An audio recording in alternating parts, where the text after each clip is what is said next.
Vaccine room.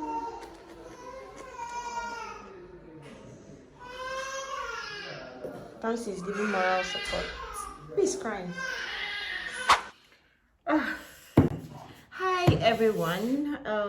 We just came back from taking our 4 months vaccination.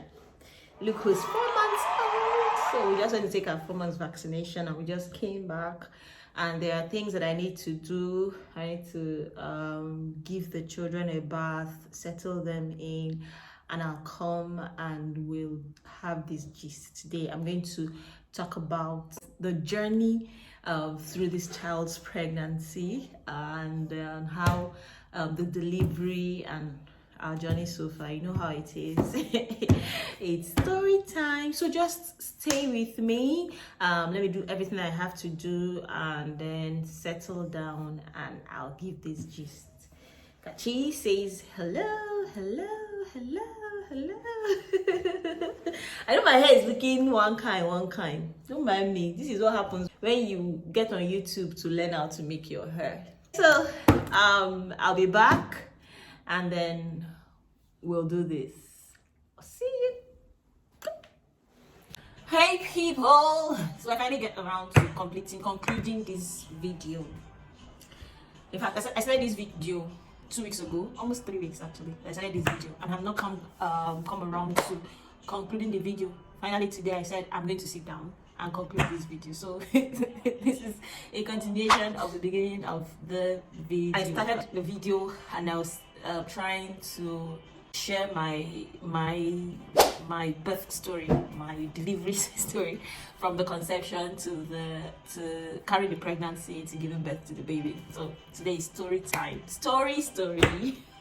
Once upon a time. Okay, so if you follow me on Facebook specifically, I'm not sharing this on Instagram. So there's only people who follow me on Facebook who would know this part of our story. So in November 2020, I had a son. I gave birth to a baby who was asleep at birth. So he came out sleeping. And of course, anybody who has experienced a child loss would tell you how devastating that can be. It was a tough time. It was a tough time for us, very tough time for me, for our family, both nuclear and extended. Maybe I'm going to create a vlog to talk about that experience and everything that happened, but that's not what this particular vlog is about. This particular particular vlog is to tell you how I conceived this child, how I went through that pregnancy with all the fears and all of that, and how I got to the point, and then I'll share my birth story. So stay with me. Kansi is here laughing. We want to join the video.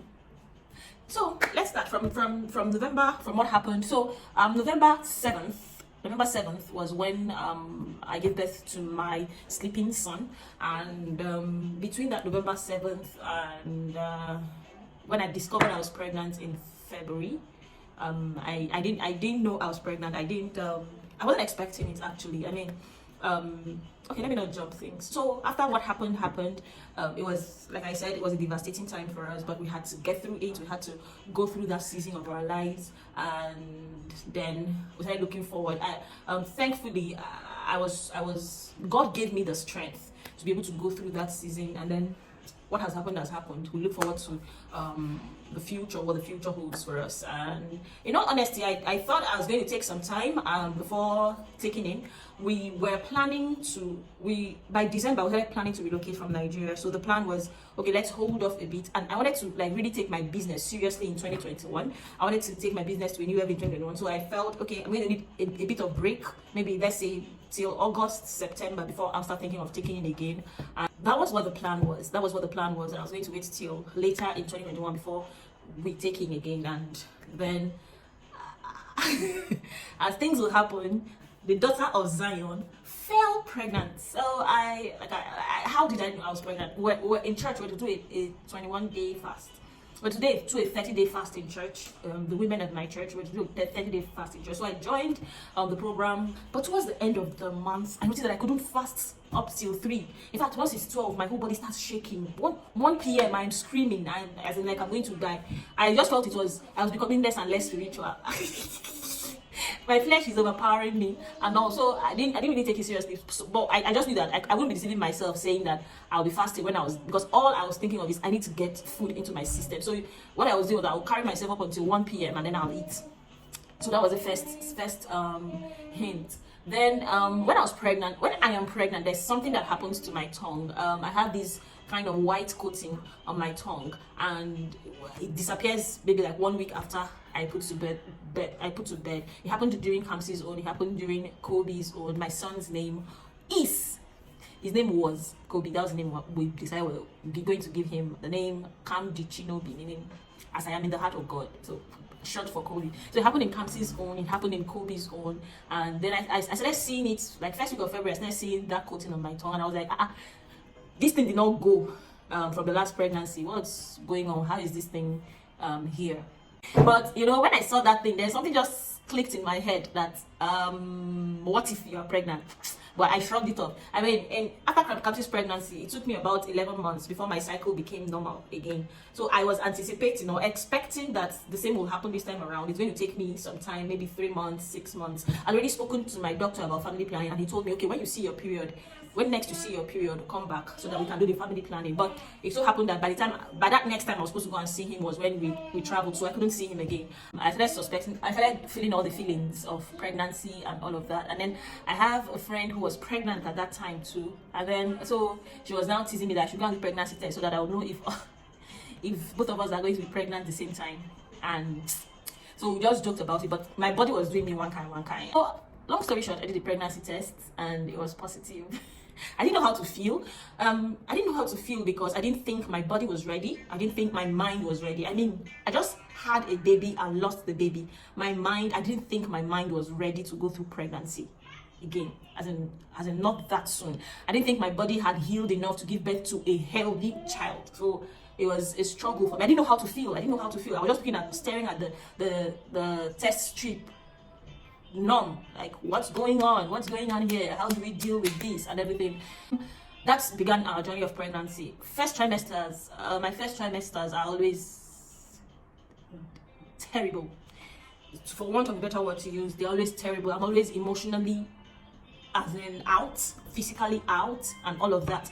And then so the whole thing started coming. You know, I can wake up, I'm feeling, you know how you are feeling ill, but you know that you're not sick, you're not running temperature, you're not. And then we just moved to a new country. I didn't have friends, I didn't have anywhere to go to. It was in the midst of COVID, so a lot of activities were shut out and everything. And then I had Kamsi to take care of with all of this. Thankfully, my husband was hands-on and helping where he could, but it wasn't easy. There's some days I had work, I had jobs to do, but then there's some days I'll wake up and then I cannot even pick up my laptop to do any kind of work. I could not. It was a terrible time. So I became a bit depressed. Let me not use the word depressed. I became moody. I started thinking a whole lot of terrible thoughts and everything. And then of course the whole fear of what if this child is not healthy? What if anything happens to this child? Will I carry this child to term? Will this child leave when I give birth to this child? So I had to deal with all of that in my mind. One day in March, I started bleeding. I just went to the nearest health center and I told them it was an emergency, and they said they couldn't handle such emergency there, and they referred me to the bigger hospital. So I went there. They asked me how far gone are you? I said I don't know. They were looking at me like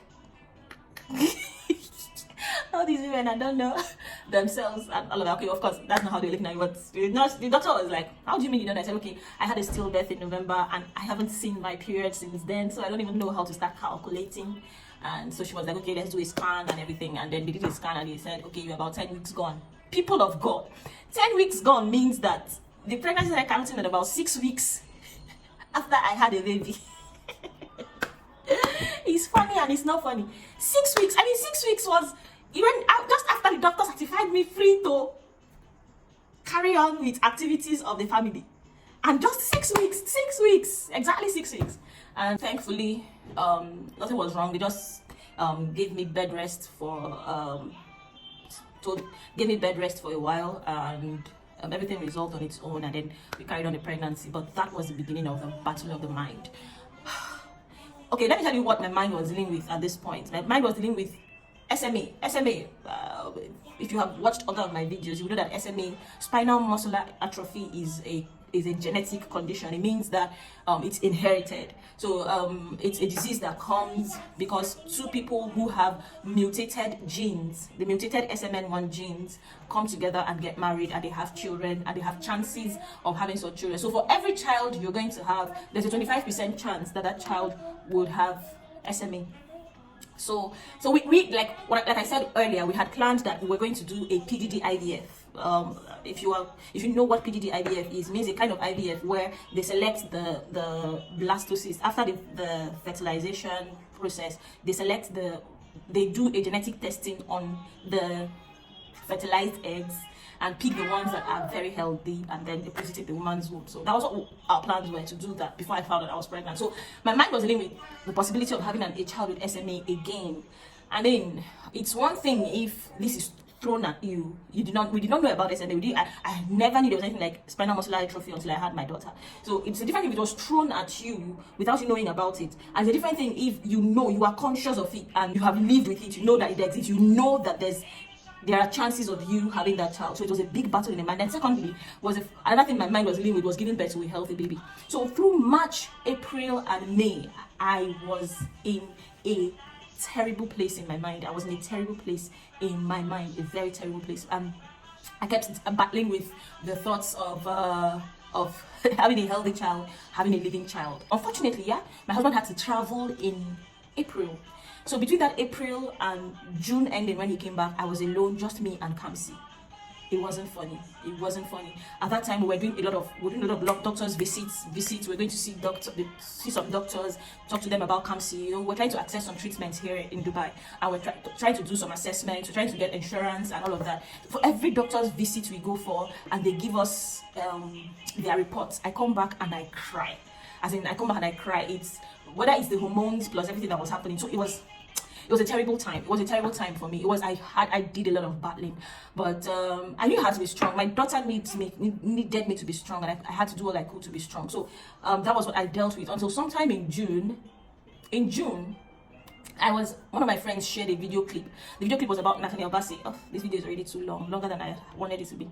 My friend shared a video of Nathaniel Bassey where he was talking about the time of preparation. So he was talking about the times when he was not known. There was a time when he had the opportunity of traveling abroad, and he did not travel abroad. He stayed back, and he didn't know what the future held, but that it was a time of preparation for him to get to where he is now. And I mean, I don't know what was so special about that message, but it hit me. The thing that hit me was the time of preparation. There's some things that happen to you in life and you cannot explain it. They don't make sense. They might never make sense, but it's just a time of preparation for where God is taking you to, for the plans that God has for you, for the future that God has orchestrated for you. I mean, I know it's hard for you to go through some of these things. It doesn't make sense if someone comes to you today that the reason you're going through these things is because God is preparing you for something here. It doesn't make sense, but it is what it is. So that thing hit me, and then I started seeing life in a new dimension. I started appreciating life in a different way, and that was when I started this YouTube channel. That was when I said, okay, I'm going to share of my experience. I'm going to start talking about my experiences. I'm going to start sharing that a way to help people, to help women who have special children. Mama, what is it? To help women who have special children, share my experience, be as vulnerable as I can. And that was when this channel started. I started putting things together in this channel. So from then, I started snapping out of that. So from that moment, I started renewing my mind. I started reading books on faith. I started watching videos about miracles happening. I started building up my faith. The first thing I did was to get in contact with someone who was a coach for people who have lost children, whether through miscarriage or stillbirth. I got in contact with her, and we started working together. We had sessions every other week. I would just bear my mind, talk about the things that I'm going through, and then she showed me some techniques that I could use to overcome the fear. She taught me how to do creative visualization, but I had this very big barrier. I tried all I could to visualize myself with the baby placed on my chest, her crying. I could visualize every other thing. I could visualize her father carrying her. I could visualize her lying in a crib beside my bed and all of that, but I could not visualize me carrying her on my chest. For every time I thought about that, I usually had palpitations. This was because maybe my son came out. The first thing I heard as he came out was, okay, now we have to resuscitate this child. So for every time I tried to visualize carrying my baby in my arms, I would hear, now we have to resuscitate this child. So it was a serious mental barrier, and that was it. So towards the end of this pregnancy,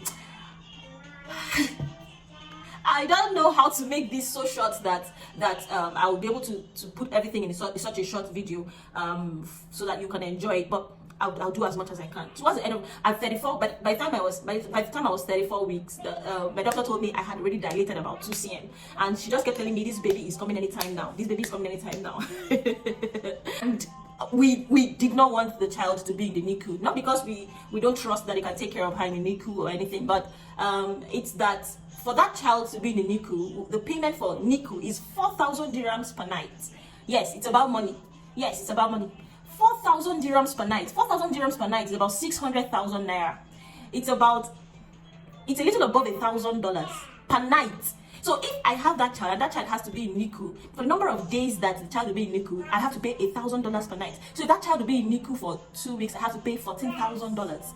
Yes, it's about the money. So I kept telling God, I don't want this child to come and have to stay in the NICU. I don't want it. We couldn't get insurance because I was already pregnant before we started processing our papers. So most insurance companies will tell you that if they're going to cover your pregnancy, you have to pay a higher premium. If you look at the premium that you have to pay, it will cover the cost of your delivery and then cover the cost of a cesarean section. So it didn't make sense to me, and I didn't pay that premium. I paid out of pocket. I paid for my delivery out of pocket. So I told God, oh look, this child must not be in NICU. So from that 34 weeks, we started managing 2 cm dilation. Arranging ourselves, and then my mom was to come into town. We needed my mom to come into Dubai so that she can help me with Kamsi and the newborn baby. So my husband will always come and touch the baby and say, Kachisi, you're not coming until your grandma gets here. You're not coming until your grandma gets here. So from that 34 weeks, I started having very strong contractions. And then once it starts, my husband will tell me, come and sit down. Oh yeah, come and sit down. Oh yeah, come and sit down. And we managed it from that 34 weeks until 37 weeks. My mom came into Dubai on Friday. I went for my 37 weeks appointment on Sunday. I was exactly 37 weeks. I went for my 37 weeks appointment on Sunday, and okay, let me stay there. When my mom came on Friday, then on Saturday, my husband now looked at me, as not touched my stomach, and I said, hey, if you want to come, you can come now. And already asked the doctor. The doctor said, of course, if the baby comes now, there are no complications, there will no need for NICU. Okay, let's do this. So my husband looked at me on Saturday. I was like, okay, if you want to come now, you can come. And then I went to the hospital on Sunday. All of us went. My mom and Kamsi went to the hospital. Our daddy was at home. My husband was at home, but the 3 of us went to the hospital. When I got there, my doctor checked me and all of that, said, okay, you're about 5 cm dilated, and that means this baby can come this night or tomorrow morning. Do you have anybody that can bring you in the hospital if you enter into labor in the night? I said yes. Okay, and okay, so no problem, you can go. If labor begins at night, they'll bring you in. So I now told her, okay, I noticed reduced movement. I noticed reduced movement with the baby. She now said, okay, let her check something. So while she was inside there checking whatever she was checking, I had a contraction, and she said, did you just have a contraction? I said yes. And then she said, okay, this is what we're going to do. We're going to send you up for a CTG. If they check for 30 minutes, and we'll monitor what your contractions are like. If we have 2 contractions in 30 minutes, we'll take you in. I said okay. I just called my husband and I told him what the doctor said, and then they took me upstairs to the labor ward and to the delivery suite, and then they did the CTG. And after doing the CTG, so while they were doing the CTG, I had like 3 contractions. So the doctor just came and said, okay, we're taking you in, call your husband, tell him to bring your bag, your hospital bag, and all of that. I think I'm going to do a video. I don't know if I'm going to be able to insert the videos here, the videos of maybe I'll make it an entirely new video where of me packing my hospital bag, trying to turn the baby. They took me in. The nurses started monitoring me, so the doctor told me that okay, I'm going to have to stay here and everything. So she came in, told me, as in she assured me, she knows my history, she knows about Kamsi, she knows about my son that we lost. So she just held my hands and told me, you are in good hands. Nothing will happen to you. Nothing will happen to your baby. There's a theater, there's an operating room on standby for you. If we see that there's anything wrong, we'll wheel you in and take out the baby through a cesarean section. So relax yourself, be at peace, and let's have this baby. And I said, okay, thank you, but we already signed papers. I already signed paper. I was going to do epidural. I was going to have an epidural, so it was already agreed. So the nurse just came to me and told me, whenever you feel the pain, that the pain has become unbearable, just signify, just notify me, and I'll call in the epidural team and everything. I said, okay, no problem. So I was just there gisting with my husband. He was sitting by we're gisting and all of that. So the contraction will come. I'll just do, it will go. Okay, so the doctor came in around 5:30. After she finished assuring me, holding my hands and talking to me, she now ruptured my membrane. She ruptured the membrane of the sac, and then she now told me, from the look of things, you're going to have this baby before midnight. I'm sure you're going to have this baby before midnight. So I'm here. I'm not going anywhere. I'm here with you. I mean, she was such a blessing. She was such a blessing. Throughout my antenatal, she was so reassuring. She gave me this feeling of, I'm here when you need me. This is my card, call me. I'm here whatever time of day you need me, call me, and all of that. So so by that 5:30, she said I was going to have the baby before midnight, and I was like, oh, thank God. It's no long story. Just know that my first 2 pregnancies I was induced. I had oxytocin, and induction pregnancies are, oh Jesus. Oh Jesus, Captain's own wasn't as mad as Kobe's own. Kobe's own was crazy. I was screaming. Let's not go there. Let's not go there. So the pain will come. So because of the way the pain was, because of my experience of pain during labor, we're all induced. So this one that was coming almost naturally didn't feel like it was the contraction pain for me. I just felt it didn't feel like strong pain. It was just a little stronger than what I used to feel at home. Not something crazy. So as we were talking, I was even making calls, talking to my friends and all of that. But many of them didn't know I was in the hospital actually. And then at around 6:40 thereabouts. Remember my member was ruptured by 5:30. At about 6:40 thereabout, I started feeling these mad pains. So I said, I need epidural. They gave me gas and air too. So when the pain comes, I do. That was helping me to manage it. And then by 10 minutes to 7, this pain came that I could not control. I started screaming, epidural. Then the nurse now came and said, okay, let her check me. As she checked me, she just started running around. I saw a cat that they wheeled into the room, and it was a cat for the epidural. So I was like, okay, they will soon come and give me the epidural. They came, set up a line for me. So I felt they were preparing everything for the epidural. And then they were still moving around. They called in the midwife. Kind of, she came. Okay, she was the one who checked me. So as she called me, she just said, call her doctor. And I was like, what was going on? What are these people saying? Then the pain came again. I started shouting. I told my husband, honey, tell them to bring the epidural. He's still a fan of having that pain. He said, bring the epidural now. So the midwife looked at him and said, she's actually having the baby now. The baby has crowned. The baby is almost out. So there's no time for epidural. And I said, no, you people are deceiving me. But as I'm just still saying that, my doctor entered the room. Next thing, she had pulled her dressing gown and everything. As in, there was a flurry of activities around me. They moved the bed, removed the attachment, everything was happening. I just felt, what is going on? My doctor just sat down and said, okay, the next contraction you feel, I need you to give me a strong push. I was like, already. Now, my last pregnancy, I pushed for about 40 minutes. So I thought, okay, this is another journey of pushing forever and ever. Oh, God have helped me. Why did you not give me this epidural since and all of that? So she just gave me a strong push. So I gave her the first push, and then she said, good, that was a very good one. So I needed to give me a second push, and then I pushed the second time. And then I heard somebody screaming her lungs out. And I said, is that it? I looked at my husband and said, honey, is it over already? Oh God, as I'm saying it now, I'm having goosebumps and I'm tearing up because it was such an experience. It was such an experience. I couldn't picture her on my chest, but as they just brought her out, they placed her on my chest. While they were doing everything they were doing, she was crying. I just held her there and I started telling her, you are mine.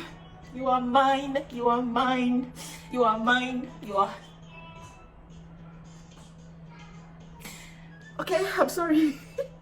I started telling her, you are mine, and all of that. I started singing, I started thanking God. So my husband started doing the work that the men do. It's their job to announce to the world. And so the truth was that most of our family members didn't know I was pregnant. He started telling everybody that I had a baby, and I held her there, the most precious thing, holding her after I had her, and that's it. That's how our baby came. Before we had this baby, we already decided her name was going to be CHISIMKWERE. CHISIMKWERE because one night when I was struggling with all the thoughts of having a healthy baby and everything, I had a dream where I got a report, and the report was signed by God. That's how it was in the dream. It was signed by God. And CHISIMKWERE means as written by God. So we believe that her life story has been written by God. So that's how her name is CHISIMKWERE, and her middle name is CHISIMKWERE. CHISIMKWERE means God asked me to believe, because I think this pregnancy journey was a journey of faith for me. It was a journey of faith for me, not just me, but my husband. I mean, my husband is a man of faith, but towards the end of his pregnancy, I knew that he had the battle of faith to do also. And so we are a complete family now, a complete family of 4 by God's grace. And we want to thank, I'm grateful to God. It took me some time. Yes, it took me about, I don't know, maybe I'll still do another video about postpartum feelings. I think I'll do another video about postpartum feelings and talk about the feelings, the things I felt after the pregnancy. So then let me not elongate this video any longer. It's already as long as, I'm sure the video will be about 30 minutes. So let me not make it any longer. I'm just going to end this video with clips of our journey till we have this baby. So thank you very much for staying through. If you watch this video to this point, you like gist. If you watch to this point, let me know in the comment. Just tell me I watched to that point. Just put it in the comment, I watched to that point, and then I'll know that you like gist. But that's what it is. I just hope this video has been able to encourage you, whatever way you've been encouraged, as much as possible. Trust God, to have a positive outlook in life. I mean, it could I live my life with the prospect of it could have been worse. I live my life, I mean, for someone who has had some kind of tragedies back to back, I still live my life with the attitude of it could have been worse. After I was in depression, after I got depressed, after Kamsi's diagnosis, that dark season that I went through, I told myself I would never go through that dark season again. I would never, God forbid, I would have anything take me through that dark season again. So I have decided to live life positively, always looking at the cup half full, always looking at the cup half full. So I hope this has encouraged you. I hope this has added a smile on your face or a tear in your eye and all of that. But I'm going to create another video to talk about postpartum feelings and all of that. So thank you for watching. Subscribe, share this video with your friends. If you know that there's someone that needs to watch this video and get encouraged, please do share with the person and let them get encouraged. I do hope this, let me stop talking so much. Thank you so much for watching. I'll see you in my very next video. I love you from the depth of my heart. Thank you.